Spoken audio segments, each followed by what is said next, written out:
मोहतरम दोस्तों, बुज़ुर्गों, बच्चों, भाइयों बहनों, अस्सलामु अलैकुम वरहमतुल्लाहि वबरकातुहू। उम्मीद है आप तमामी हज़रात खैर व आफ़ियत से होंगे। अल्लाह की बारगाह में दुआ है अल्लाह तबारक व तआला आपको खुश रखे, दीन व दुनिया की दौलत से माला माल फरमाए, दुनिया के तमाम मुसलमानों की इज़्ज़त व आबरू की, जान और माल की हिफाजत फरमाए, आमीन या रब्बल आलमीन। आज मैं उत्तराखंड के हल्द्वानी के ताल्लुक़ से चंद बातें लेकर के आपकी खिदमत में हाजिर हूँ। और अपनी बात को शुरू करने से पहले मैं चाहता हूँ कि मेरी इस वीडियो पर कोई भी अगर किसी भी मज़हब का इंसान अगर आज हाजिर हो गया है तो मेरी इस बात को सुने और सुनकर मेरी बात का जवाब ज़रूर दे। अगर लाल खून है तो खून, अगर लाल है, अगर सफ़ेद खून है तब तो कोई बात ही नहीं है।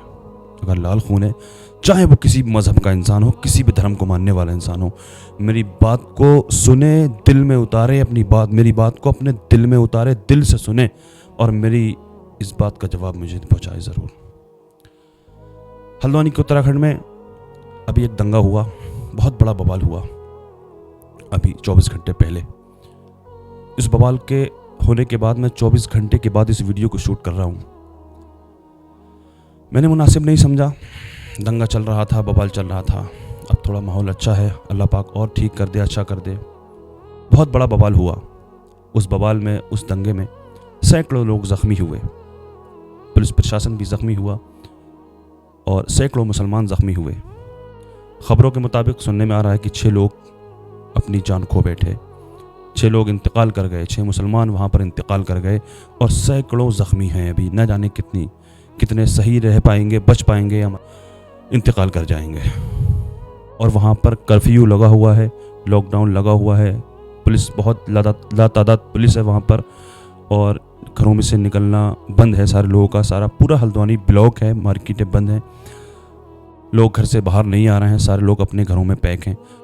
तो मैं ये कहना चाहता हूँ, वहाँ पर बहुत सारे लोग ज़ख्मी हुए और लगभग 6 लोग वहाँ पर इंतकाल कर गए और वहाँ पर कर्फ्यू लगा हुआ है। लोगों का घरों में से निकलना मुश्किल है। जाने कितने ऐसे लोग हैं जो रोज़ाना कमाते हैं और कमा करके उन्हीं पैसों से राशन लेकर के आया करते हैं और फिर वो खाना खाया करते हैं। शहर के अंदर अक्सर शहरों में ऐसा हुआ करता है, रोज़ कमाना, रोज़ खाना, रोज़ाना कुआँ खोदना, कुआँ खोद करके पानी पीना।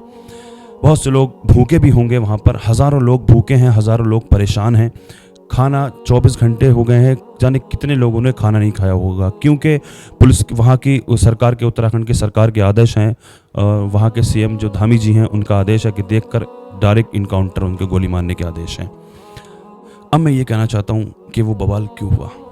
इतना सारा जो मैंने आपको कहानी बताई, इतना सारा चिट्ठा जो पढ़ करके मैंने सुनाया, इतनी बड़ी मुसीबत जो क़यामत वहाँ पर आई हुई है, किस वजह से?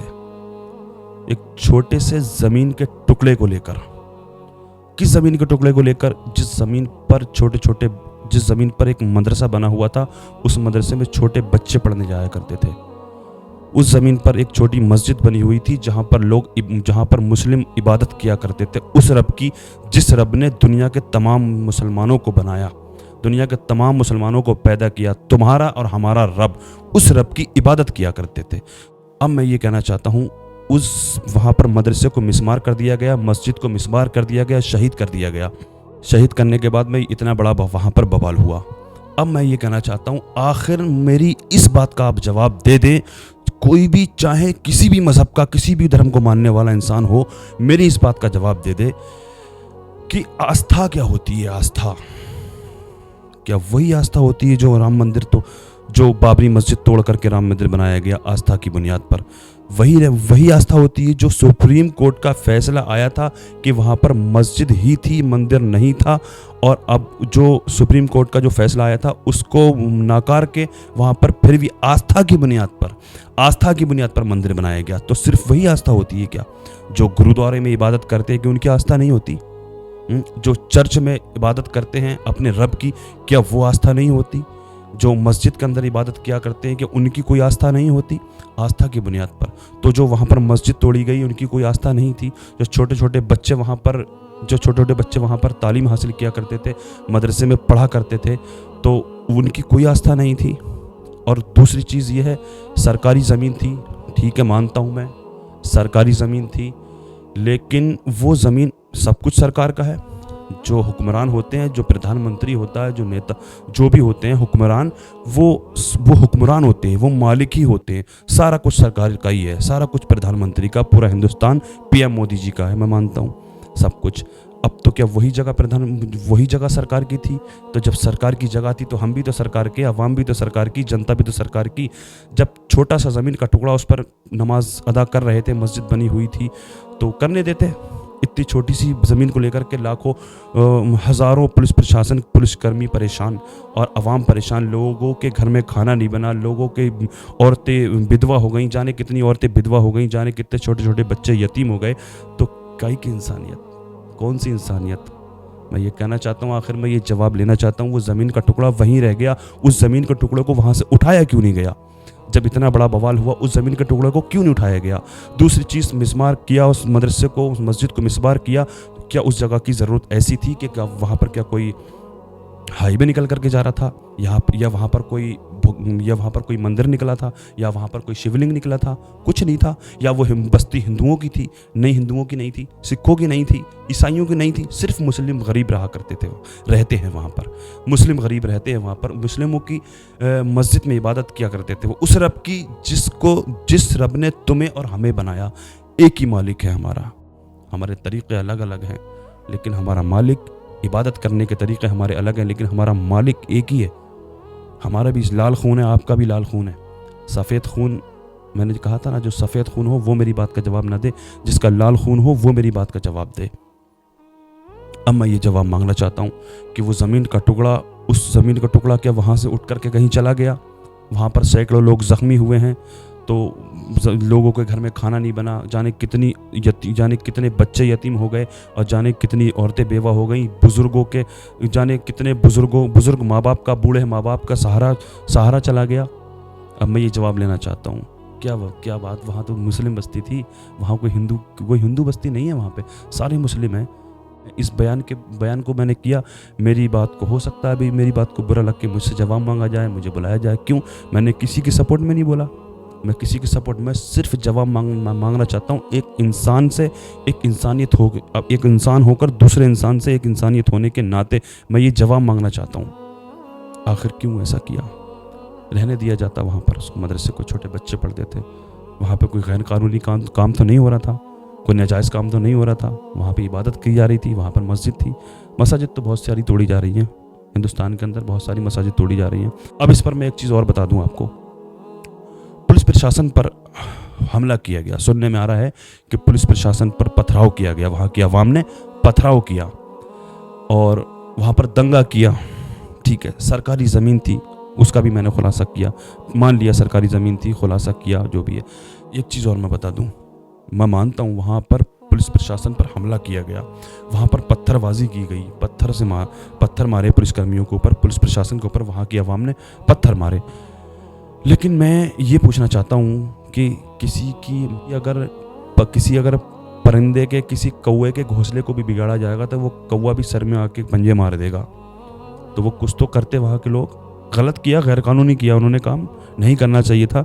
लेकिन मैं ये कहना चाहता हूँ कि किसी का अगर घर तोड़ा जाएगा, उस रब की जिसकी हम इबादत करते हैं, उस हमारे मालिक का सबसे वो हमारी इबादत गाह है, उसको तोड़ा जाए। अभी मंदिर, अगर कोई इस तरह से मंदिर को तोड़े या कुछ करे तो आपको कैसा लगेगा? अगर कोई चर्च को तोड़े तो ईसाइयों को कैसा लगेगा? सबकी आस्थाएं होती हैं अपनी अपनी यार। आस्था की बुनियाद पर तो राम मंदिर बनाया गया, बाबरी मस्जिद को शहीद करके आस्था की बुनियाद पर तो बनाया गया ना, कि आस्था है, इससे हमारी आस्था जुड़ी हुई है। सुप्रीम कोर्ट का फैसला आया कि वहाँ पर मंदिर नहीं था, वहाँ पर मस्जिद थी, फिर भी आस्था की बुनियाद पर वहाँ पर मंदिर बना दिया गया। लेकिन ये इन लोगों की कोई आस्था नहीं होती है, हमारी कोई आस्था नहीं होती है क्या?